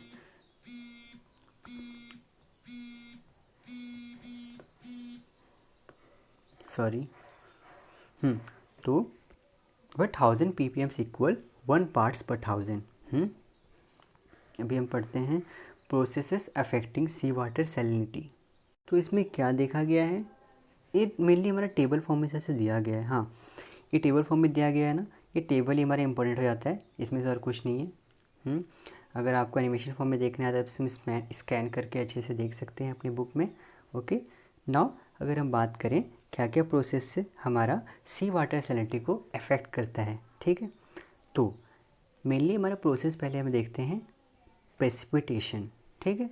तो प्रेसिपिटेशन किसकी वजह से होगा? ऑब्वियसली रेन होगा, slit, hello, snowfalls directly on the ocean, ये गिरेंगे, उसके वजह से हमारे यहाँ पर प्रेसिपिटेशन हमें देखने को मिलता है। तो प्रेसिपिटेशन की वजह से क्या होगा? ये हमारा वहाँ पर फ्रेश वाटर को सी वाटर में ऐड करेगा, मतलब सी वाटर तो पहले से नीचे था जो तो वहाँ पर ही ऑब्वियसली प्रेसिपिटेशन तो फ्रेश वाटर ही आता है, तो यहाँ पर ही क्या होगा? ज़्यादा अमाउंट का फ्रेश वाटर यहाँ पर ही ऐड हो जाएगा। तो उसकी वजह से हमारा क्या होगा? जब ज़्यादा अमाउंट का यहाँ पर ही फ्रेश वाटर ऐड हो जाएगा तो ऑब्वियसली इसका सैलिनिटी क्या होगा? कम जाएगा। तो प्रेसिपिटेशन के वजह से हमारा सैलिनिटी क्या होता है? वो कम जाता है। अब इसे याद रखिए, प्रेसिपिटेशन की वजह से हमारा सैलिनिटी क्या हुआ? कम गया। अभी रन ऑफ, तो रन ऑफ में क्या होता है? In runoff in form of streams, stream के फॉर्म में, जो कि हमारा वाटर को कैरी करते हैं कहाँ पर? ओशन में वहाँ पर ले जाते हैं, जो कि मोस्टली क्या होता है? फ्रेश वाटर होता है। और यहाँ पर ही नेग्लिजिबल एडिशन ऑफ सॉल्ट का बहुत ही कम वहाँ पर ही एडिशन होता है। और वहाँ पर ही मोर H2 मतलब बहुत ज़्यादा पानी वहाँ पर फ्रेश वाटर वहाँ पर ऐड होते हैं, जिसकी वजह से क्या होगा? ज़्यादा अमाउंट का फिर वहाँ पर ही फ्रेश वाटर प्रेजेंट हो जाएंगे, जिसके वजह से क्या होगा? हमारा फिर से रन ऑफ की वजह से हमारा जो है सैलिनिटी फिर से डिक्रीज कर जाएगा। समझ में आ रहा है ना? क्योंकि यहाँ पर ही ज़्यादा अमाउंट का फिर से फ्रेश वाटर ऐड हो रहा है। अभी आइसबर्ग्स मेल्टिंग में क्या होगा ना? इसमें क्या होता है? इसमें जो ग्लेशियर्स है वो हमारा टूट जाते हैं, और जो कि हमारा ग्लेशियर्स की उसमें मिले फ्रेश वाटर वहाँ पर प्रेजेंट रहते हैं, ठीक है। वो फ्रेश वाटर वहाँ पर ही प्रेजेंट रहते हैं, जो कि जब टूटेंगे तो ऑब्वियसली वो क्या होंगे? उसमें गिरेंगे और उसमें फ्रेश वाटर फिर ऐड होगा। तो फ्रेश वाटर जो ऐड होगा उसके वजह से क्या होगा? हमारा ज़्यादा अमाउंट का वहाँ पर ही H2O ज़्यादा ऐड हो जाएंगे, तो उसके वजह से फिर से सैलिनिटी हमारा डिक्रीज कर जाएगा। वैसा ही अभी आइस मेल्टिंग का बात करें, सी आइस मेल्टिंग, जो हमारा सी आइस जो होगा वो अगर हमारा मेल्ट करता है तो सी आइस का जो फॉर्मेशन होता है ना, उसमें क्या होता है? Adds mostly fresh water and some salt. यहाँ पर ही भी हमारा क्या हो रहा है? ज़्यादा अमाउंट का फ्रेश वाटर ऐड हो रहा है और बहुत ही कम अमाउंट का सॉल्ट यहाँ पर ऐड होता है। तो यहाँ पर ये क्या हो गया? तो सी वाटर फॉर्मेशन में with 30% of the salt content of sea water retained in ice which result in to increase in salinity of sea water. तो सी आइस फॉर्मेशन में क्या हो गया? हमारा जो सी वाटर में 30% जो सॉल्ट था ना, content of the sea water, वो हमारा आइस में स्टोर होकर रहते हैं। बाकी के जो है वो क्या है हमारा? वो तो ऑब्वियसली फ्रेश वाटर है। तो उसकी वजह से क्या होंगे? हमारा आइस में मेल्टिंग जो है वो फिर से उसका सैलिनिटी जो है उसमें सी आइस मेल्टिंग का हमारा फिर से वो डिक्रीज कर जाएगा। Yes, sea ice can be melted and is better than drinking sea water. फिर सी आइस फॉर्मिंग, अभी हम बात करते हैं सी आइस फॉर्मिंग का। तो इसमें क्या हो जाता है? तो इसमें क्या होता है? सी वाटर हमारा फ्रीज हो जाते हैं कोल्ड ओशन एरिया में, जो हमारा फ्रेश वाटर को रिमूव कर देते हैं। और इसमें जो है, इसका मैं सबसे उल्टा बोल दिया था सी आइस मेल्टिंग का। इसको और बताऊंगा मैं आपको, पहले इसका देख लीजिए। तो 30% जो सॉल्ट है सी वाटर में वो हमारा आइस में रिटेन्ड होके रहते हैं, जिसकी वजह से क्या होगा? हमारा लेस H2O यहाँ पर प्रेजेंट होगा, कम अमाउंट का H2O यहाँ वाटर प्रेजेंट होगा, फ्रेश वाटर, और उसके वजह से क्या होगा? हमारा सैलिनिटी बढ़ जाएगा। मतलब सी आइस फॉर्मिंग में हमारा सैलिनिटी जो है वो बढ़ रहा है। और सी आइस मेल्टिंग में क्या था? हमारा सी आइस जो है वो हमारा ओशन में जब मेल्ट करेगा तो उसमें मेनली हमारा फ्रेश वाटर प्रेजेंट रहता है और बहुत ही कम अमाउंट के वहाँ पर सॉल्ट प्रेजेंट रहते हैं। तो उसके वजह से क्या होता है? बहुत ही कम अमाउंट का वहाँ पर सॉल्ट ऐड होगा और उसके वजह से हमारा बहुत ही अमाउंट का फ्रेश वाटर जो है वहाँ पर ऐड हो जाएगा, जिसके वजह से हमारा सैलिनिटी ऑब्वियसली वहाँ पर ही कम जाएगा। नाउ इवापोरेशन तो आप जान ही रहे हैं, इवापोरेशन होगा तो क्या होगा? वहाँ पर हमारा फ्रेश वाटर जल्दी उड़ जाएगा, मतलब इवापोरेट हो जाएंगे। तो इवापोरेट होने के चलते ऑब्वियसली हमारा सी वाटर जो है ज़्यादा डेंस हो जाएगा और यहाँ पर ही हमारा सी वाटर का सैलिनिटी जो है वो हमारा क्या आ जाएगा? बढ़ जाएगा। तो यहाँ पर ही देख लीजिए क्या क्या प्रोसेस हम यहाँ पर ही कर रहे हैं। ये सी आइस फॉर्मिंग का हम यहाँ पर ही source of fresh water from the sea क्या है? यस, थ्रू मल्टीपल फ्रीजिंग कर सकते हैं, कॉल्ड फ्रीज सेपारेशन। और इवापोरेशन का वैसे डिस्टिलेशन प्रोसेस, ये सबसे करके कंडेंसेशन प्रोसेस, ये सब हम करके इसको कर सकते हैं। ओके, नाउ ये हमारा बहुत ज़्यादा इंपॉर्टेंट हो जाता है। टेबल जितना है ना इस बुक में बहुत ज़्यादा इंपॉर्टेंट हो जाता है, इसी से मेनली क्वेश्चंस बना देते हैं वो लोग, और हर टेबल का हर पॉइंट आपको लगभग याद रहना चाहिए। अच्छा चीज़ मैं आपको बता रहा हूँ, बढ़िया। Now comparison of major dissolve components in stream with those in sea water. पहला है बी का सी सू क्लो सो मा पो। अजीब लग रहा होगा ना, हाँ लगता ही है, लेकिन याद करने का यार कुछ उपाय भी नहीं है ना। Comparison of major dissolve component in stream with those in sea water कर सकते हैं हम। तो यहाँ पर क्या बोला गया है, हमारा स्ट्रीम में कितने अमाउंट का कंसंट्रेशन बाइकार्बोनेट का पाया जाता है, मतलब ये सब जितने दिए हुए हैं सबका कितना कंसंट्रेशन स्ट्रीम में पाया जाता है या फिर हमारा सी वाटर में पाया जाता है, उन्हीं का ये कंपैरिजन किया है। तो हमारा स्ट्रीम में बाइकार्बोनेट कितना पाए जाते हैं 58.4%, मतलब parts per million ppm form में यहाँ पर दिया हुआ है, ठीक है। और हमारा ये सी वाटर में बहुत ज़्यादा ट्रेस अमाउंट में पाए जाते हैं, तो अब इसलिए ज़्यादा हुआ। वैसा ही कैल्शियम हमारे कहाँ पर ज़्यादा मिलेगा, सी वाटर में कंसनट्रेशन इसका ज़्यादा होता है, तो 400 ppm पार्ट्स पर मिलियन में यहाँ पर मिलते हैं हमें। और हमारा स्ट्रीम में 15। फिर वैसे सिलिकेट सल्फेट ये सब वहाँ पर दिया हुआ है। और ये सब जो है सी वाटर का एसिड को अगर हम ये करें, अगर हम करें सी वाटर का वैसा ही अगर मेज़र करें तो क्या हो जाएगा हमारा 34.8 पार्ट्स पर 1000 हो जाता है। वैसा ही अगर स्ट्रीम का करें तो कितना हो जाता है, सी वाटर सैलिनिटी यहाँ पर ही 0.1192%। इसीलिए इसको फ्रेश वाटर बोला जाता है, इसको हम पानी मेनली पीते भी हैं। ओके, प्रोसेसेस डेट इंक्रीज सी वाटर सैलिनिटी, ये सब हम ऊपर जो टेबल फॉर्म में दिया था ना वही सब मेनली यहाँ पर ही दिया हुआ है, तो खास कुछ इंपॉर्टेंट है नहीं। फिर हाइड्रोलॉजिकल साइकिल, ये तो आपको पता ही होगा, यहाँ पर टेबल फॉर्म में दिया हुआ है। फिर यहाँ पर ही क्या हो रहा है, dissolve components added to and remove from sea water. Okay, annual fluxes, ये ओशन टू एटमॉस्फेयर, हमारा कितना तो वॉल्यूम वहाँ पर ही ऐड हो रहा है, क्या हो रहा है। ओशन से एटमॉस्फेयर हमारा पानी लगभग इतना अमाउंट में जाता है। फिर एटमॉस्फेयर टू ओशन, एटमॉस्फेयर से ओशन में कितना आता है, इतना अमाउंट का आता है पानी। और एटमॉस्फेयर टू कॉन्टिनेंट हमारा इतना आता है। फिर कॉन्टिनेंट टू एटमॉस्फेयर इतना, फिर कॉन्टिनेंट टू ओशन इतना। ये सब भी मतलब डाटा इंपॉर्टेंट है, लेकिन आइडिया रखिए किसमें मतलब कहाँ पर ज़्यादा पानी जाता है तो कैसे कहाँ पर आता है, वो सब हिसाब से दिया हुआ है। फिर hydrological cycle reservoir, world ocean हमारा कितना है 97.2%। फिर उसमें ice caps glacier snow form में हमारा कितना है 2.15%। बाकी फिर ग्राउंड वाटर और सॉइल मॉइस्चर हमारा कितना हो गया, किस फॉर्म, उस फॉर्म में कितना है 0.62%। फिर स्ट्रीम और लेक्स में कितना प्रेजेंट है 0.02%। और फिर एटमॉस्फेरिक वाटर वेपर में कितना प्रेजेंट है 0.001%।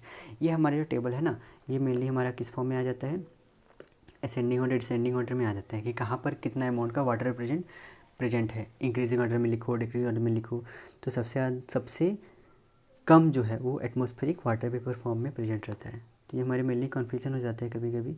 फिर स्ट्रीम और लेक्स में है, फिर ग्राउंड वाटर और सॉइल मॉइस्चर, फिर आइस कैप ग्लेशियर्स और स्नो में, फिर सबसे ज़्यादा वर्ल्ड ओशन।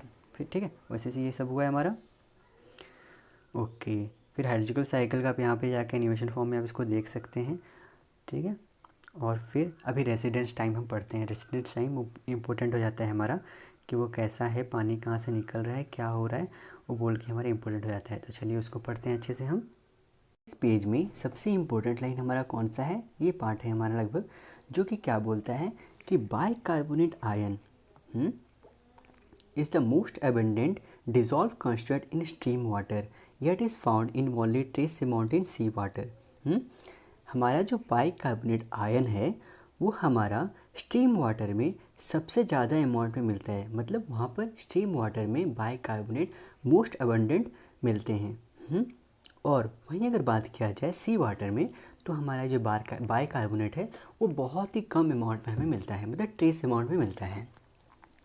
और वहीं अगर बात करें तो जो मोस्ट अबंडेंट डिज़ोल्व कंपोनेंट है हमारा सी वाटर में वो क्या है, वो है हमारा क्लोराइड आयन, जो कि हमारा स्ट्रीम में देखें तो हमारा बहुत कम स्मॉल कंसंट्रेशन में हमें वो मिलता है, ठीक है।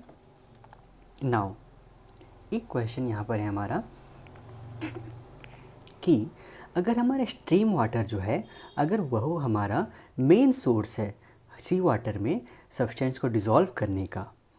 अगर क्या बोला मैं, अगर जो मतलब क्या कि स्ट्रीम वाटर हमारा अगर मेन सोर्स है सी वाटर में सब्सटेंस को डिज़ोल्व करने का, तो why do the components of the two not match each other more closely. तो इसका एक रीज़न ये है कि some dissolve substance stay in the ocean and accumulate over time. और फिर तो अभी हम पढ़ेंगे रेसिडेंस टाइम के बारे में। तो रेसिडेंस टाइम क्या है हमारा, तो रेसिडेंस टाइम है it is the average length of the time that a substance reside in the ocean. एक ओशन में कितना एक सब्सटेंस कितने देर तक वो रह सकता है, वो हमारा हो जाता है उसका रेसिडेंस टाइम। तो सबसे ज़्यादा रेसिडेंस टाइम किसका है हमारा, वो है हमारा किसका, क्लोराइड का। ठीक है, किसका है, क्लोराइड का, जो कि इन्फिनिटी रहता है ऑलमोस्ट। और अगर हम बात करें सोडियम का, ठीक है, तो उसके बाद सोडियम आता है हमारा। तो सोडियम का कितना है हमारा, सोडियम का है 260 मिलियन ईयर्स। तो मिलियन ईयर्स मतलब हमारा कितना हो गया, 260 इंटू 10⁶ ईयर्स। ओके, फिर उसके बाद क्या बोला है, and as a result has a high concentration in the ocean. Other elements such as aluminium have a residence time of only 100 years in sea water in much lower concentrations. ठीक है, तो हम इसके बारे में आगे भी पढ़ेंगे क्या है क्या नहीं है। तो इसे देख लेते हैं पहले। रेसिडेंस टाइम का यहाँ पर टेबल दिया हुआ है, 1 मिनट देख ले रहा हूँ मैं, नहीं दिया तो नहीं दिया हुआ है, मैं इसको बता दे रहा हूँ आपको, लिख लीजिए टेबल। ओके, हमारा जो है क्लोराइड का लिखिए। क्लोराइड का क्या है, इन्फिनिटी रेसिडेंस टाइम है, कहाँ पर, सी वाटर में रहने का। ठीक है, फिर सोडियम का हमारा है 260 इंटू 10⁶, मतलब 260 मिलियन ईयर्स। 10⁶ क्या है, मतलब मिलियन ईयर्स होता है। ठीक है, नाउ लिथियम, लिथियम का लिखिए।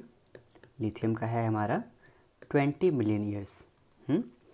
तो यहाँ पे 20 इंटू 10⁶ मिलियन ईयर्स। ठीक है, फिर है हमारा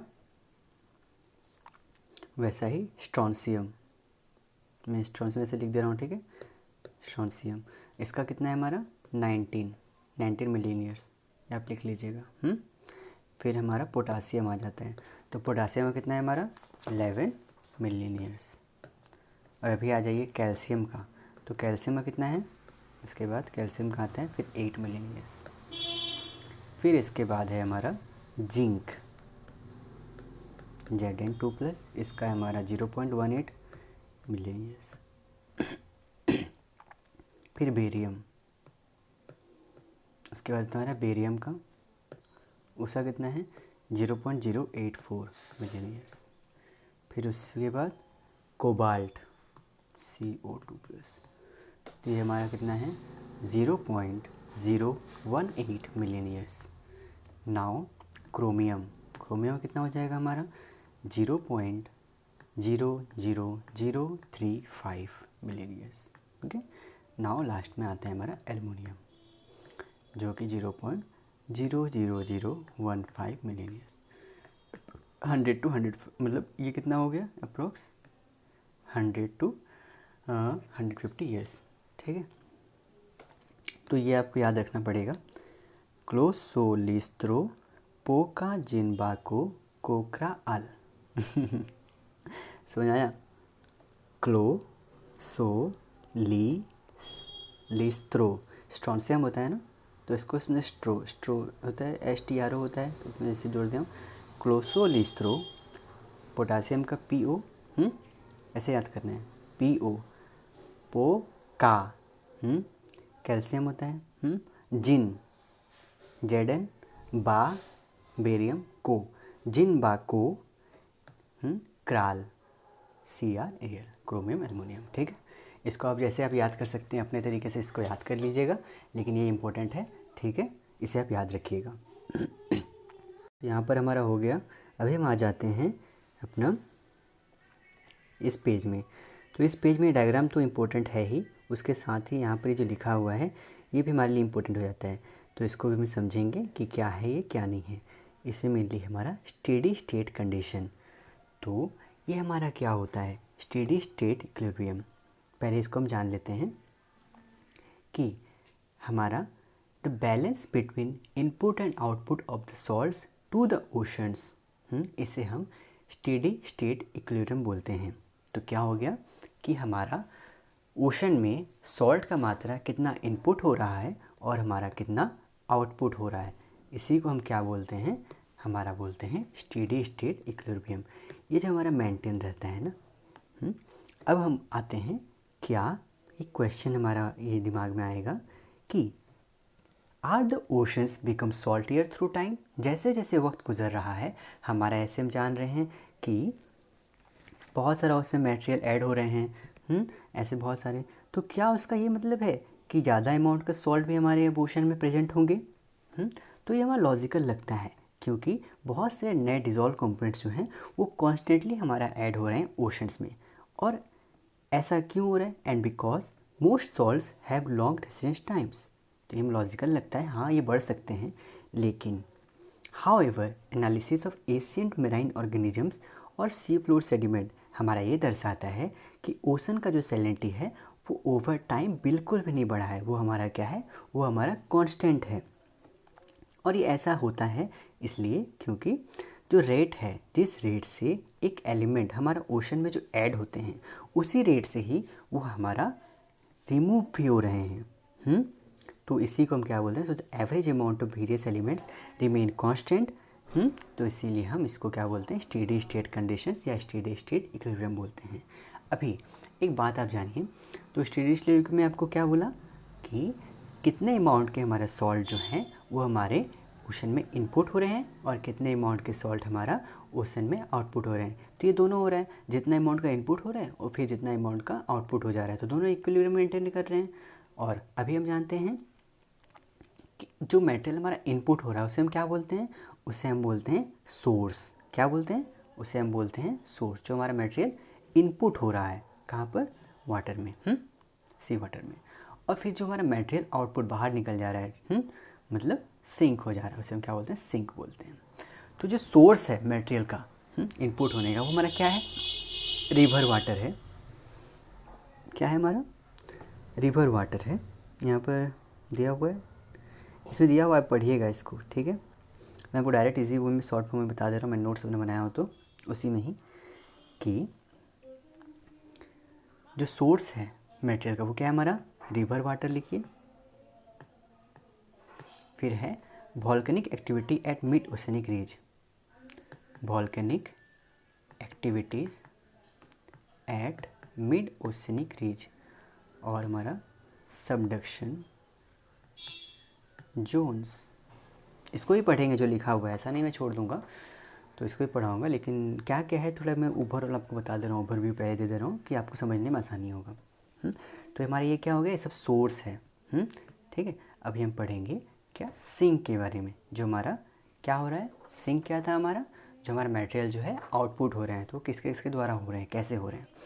पहला उसमें आ जाएगा इवापोरेशन के द्वारा, ऑब्वियसली। फिर जियोकेमिकल के द्वारा, फिर बायोकेमिकल रिएक्टिविटी के द्वारा।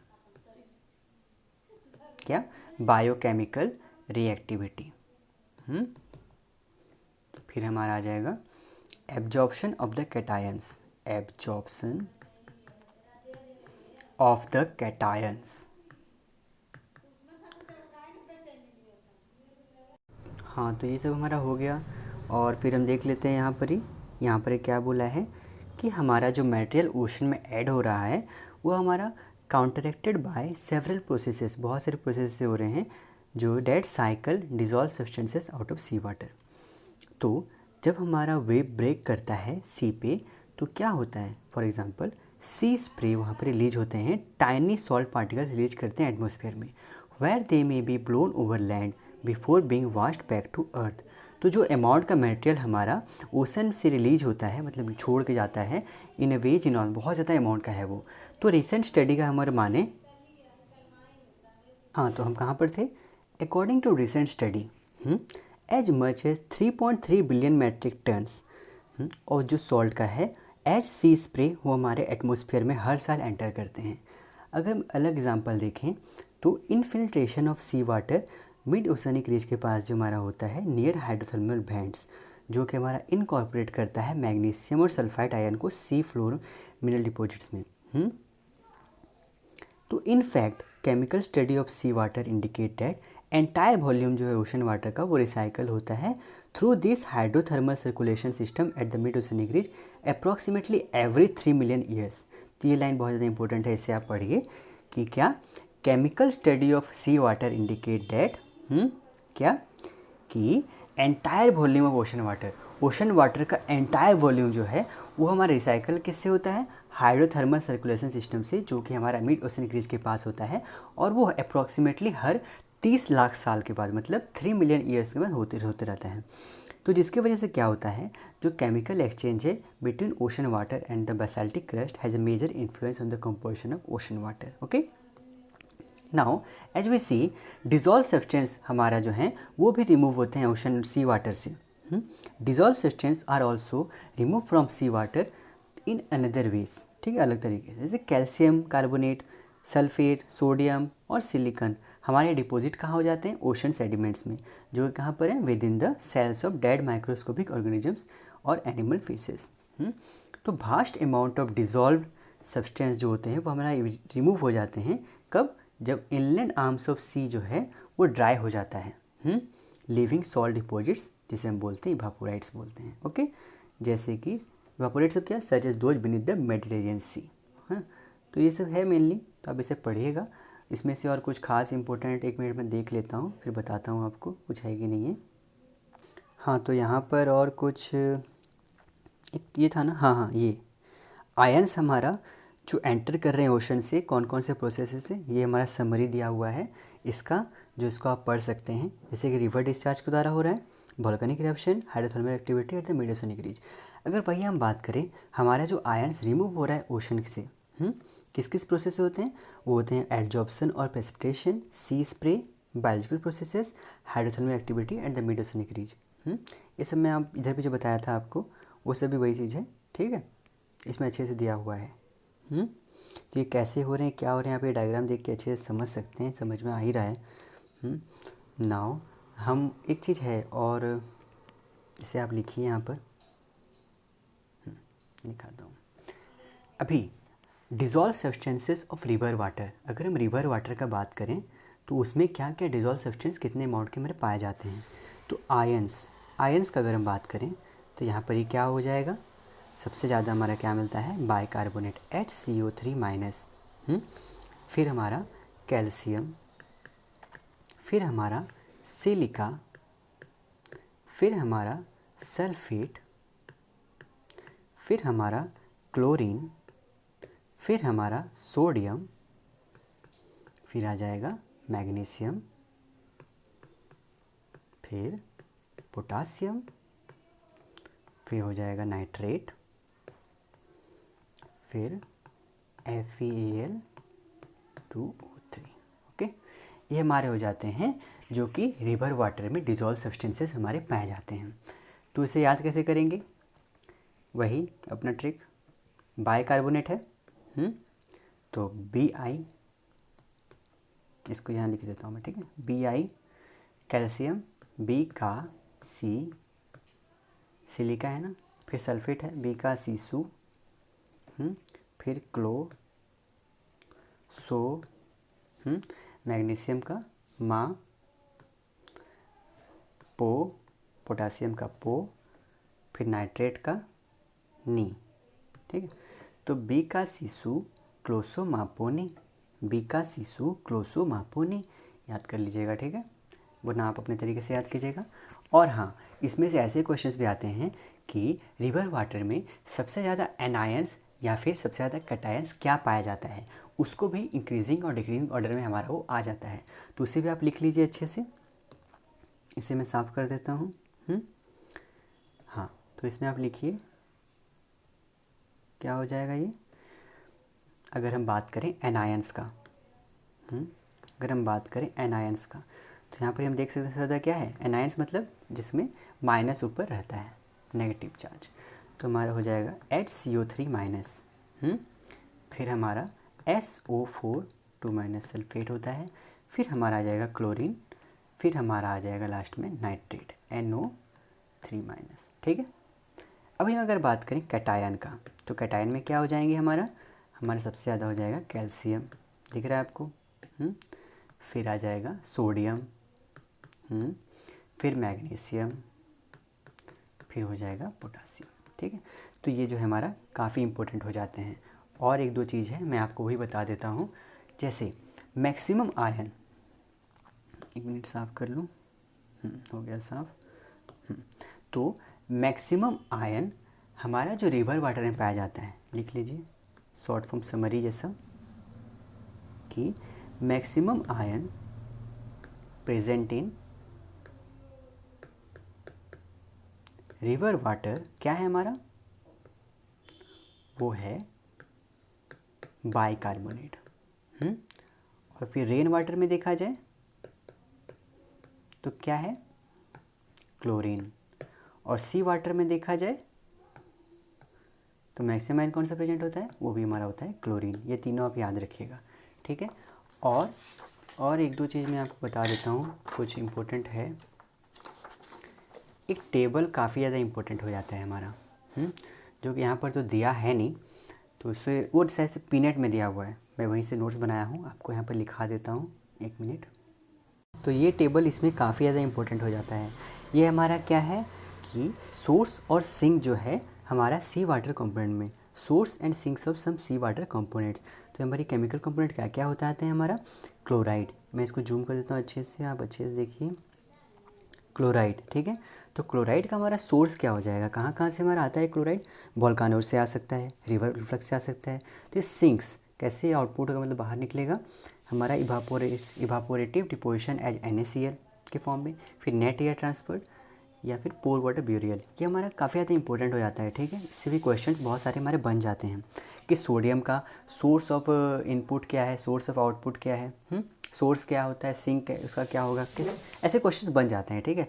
तो अब इसको याद रखिएगा, सोडियम का हमारा सोर्स है रिवर इनफ्लक्स, फिर उसका सिंक्स हो जाएगा इवापोरेटिव डिपोजिशन NaCl जैसे कि इसका है, फिर नेट एयर ट्रांसफ़र, फिर वैसा ही cation exchange with clays, basalt sea water reactions, और फिर pore water burial. Now potassium हमारा जो है उसका क्या हो जाएगा, river influx, volcanic sea water reactions, high temperature, ये हमारा क्या है, इसका सोर्स है। वैसा ही इसका सिंक ये है, कैल्शियम का हमारा ये है सोर्स, सिलिका का सोर्स ये है, और फॉस्फोरस का ये है river influx, rainfall and dry fall out. फिर हमारा ये सब है, ये जो हमारा सिंक हो गया। ठीक है। तो इससे आप अच्छे से दिख रहा होगा, तो आप इसे देख के अपने ही कॉपी में नोट्स बना लीजिएगा। और एक पेपर में नहीं हो सके तो पेपर में एक ठो लिख के अपने बुक में ही उसे चिपका दीजिएगा। तो ये काफ़ी आपका नोट्स अच्छा उसी में बन जाएगा। और फिर डिज़ोल्व सब्सटेंसेस रिवर वाटर, इसको हम पढ़ चुके, बाइकार्बोनेट, कैल्शियम, सिलिका, फिर sulphate, chloride, sodium, magnesium, potassium, nitrate, iron, डिमाइड। ठीक है। तो ये सब हमारा कहाँ से है, ये मैं आपको ये पीनट बुक से है, ये वाला नोट्स जो है। तो मैं यहाँ से पढ़ा रहा हूँ, तो यहाँ से कुछ 2-3 पेज जो है वही इंपॉर्टेंट था, एक्स्ट्रा इन्फॉर्मेशन था जो मैं आपको बता दिया। कौन सा पेज नंबर अगर आप देखना चाहें तो पेज नंबर 164 देख लीजिएगा, पीनट का आपको वहाँ पर मिल जाएगा। ओके। अभी हम पढ़ते हैं अपने, फिर से बैक आ जाते हैं ट्रूजल थर्मल बुक में। ओके। पर हाँ, उससे एक पहले मैं एक चीज़ आपको बताना भूल गया था, वही पीनट बुक से ही है। तो एक क्वेश्चन हमारे दिमाग में आता है कि how river water introduces salts to ocean and how much. Question हमारा क्या बोला मैं, how river water introduces salts to ocean and how much. तो जैसे अगर हम एग्जांपल लें तो ऑर्थोक्लेज का अगर हम केमिकल वेदरिंग करते हैं तो उससे हमारा क्या क्या बनेगा, काओलिनाइट और हमारा सिलिका। ऑर्थोक्लेज का अगर हम केमिकल वेदरिंग करते हैं तो हमारा क्या क्या बनेगा, काओलिनाइट और हमारा बन जाएगा सिलिका। ओके। तो हमारा जो ये है ना ऑर्थोक्लेज, क्या common potassium bearing feldspar of granite है। तो ये सब टर्म है, ये सब को आपको कुछ याद रखना पड़ेगा। और हमारा ये फॉर्मूला है, the formula indicates that mineral orthoclase जो है in the presence of acidic water, वो हमारा टूट जाएगा कहाँ पर, पोटासियम आयन और सिलिका में और एल्यूमिनियम सिलिकेट्स में। ठीक है। यहाँ पर हमें दिख रहा है। फिर तो इसमें क्या होता है, फिर हमारा क्या होता है, रिवर ट्रांसपोर्ट करता है ये सब मटेरियल को कहाँ पर, ओशन में, into distinct forms. One is as a dissolve load और सेकेंड वन हमारा क्या हो जाएगा, सस्पेंडेड लोड जैसा, ठीक है। हमारा रिवर या ट्रांसपोर्ट करेगा इस टाइप के मटेरियल को हमारा ओशन में दो डिस्टिंक्ट स्टेट्स में, दो डिस्टिंक्ट स्टेट्स में।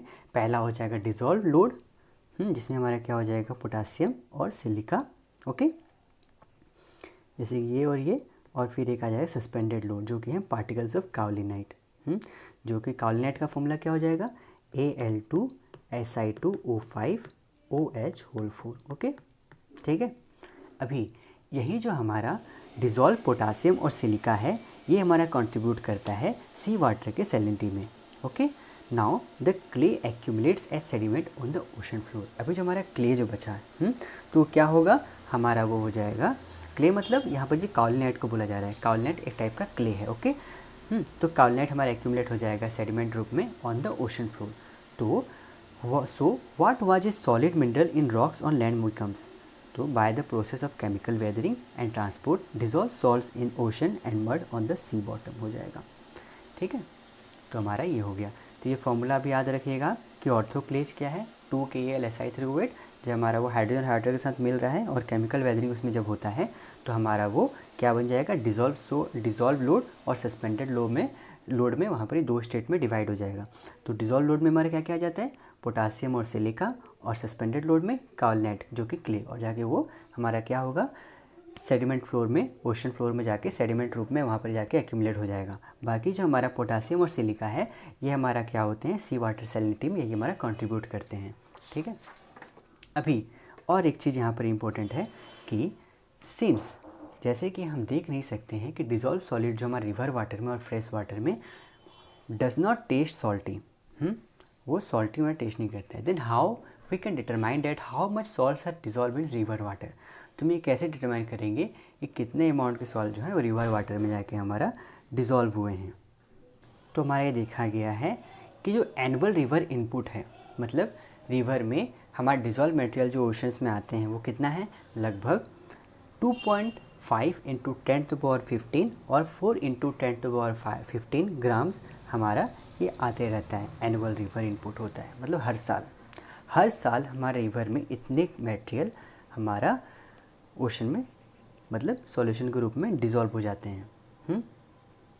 It turns out annual river input of material in solution to the ocean is somewhere between इतना होता है, ठीक है, ओके फाइन। और इसमें कुछ खास इम्पोर्टेंट है, स्टेडी ये तो हम पढ़ चुके हैं। और एक चीज़ है यहाँ पर ही, जो फॉसिल रिकॉर्ड और सेडिमेंट्री रॉक वो हमारा वही इंडिकेट करता है कि ओशन हमारा जो एग्जिस्ट किया है अर्थ में फॉर एटलीस्ट है 3.4 बिलियन ईयर्स अगो, मतलब 3.4 बिलियन ईयर्स अगो हमारा ओशन इतना ओल्ड है। एज ऑफ ओशन अगर पूछा जाए तो क्या हो जाएगा, 3.4 बिलियन ईयर्स अगो। और जियोकेमिकल डाटा हमें ये बताता है कि salinity of the ocean has little changed over the past 1.5 billion years ago. और this constant ocean salinity despite the tremendous annual supply of dissolved chemical to the oceans by rivers can only mean that on average a similar quantity of salt must be removed from the oceans each year। वही चीज़ है, steady state equilibrium का वहाँ पर ही बारे में बताया है। बाकी यहाँ पर ही कुछ खास इंपॉर्टेंट है नहीं, जो हम पढ़ चुके हैं वही सब दिया हुआ है, ठीक है। बस कंप्लीट हो गया।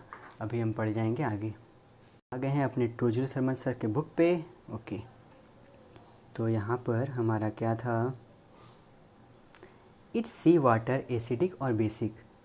इसे अभी कवर कर लें या कल करेंगे, काफ़ी बड़ा हो जाएगा ना। मैं इसे जितना हो सके कल ही इसको अपलोड कर दूंगा आपका, ठीक है। तो बने रहिए। अगर आपको मेरा कंटेंट अगर अच्छा लगता है तो आप इसे लाइक और सब्सक्राइब करके अपने दोस्तों के साथ शेयर कर सकते हैं। और मेरे टेलीग्राम चैनल का लिंक जो डिस्क्रिप्शन में दिया गया है, आप जाकर उसी पे ज्वाइन कर सकते हैं।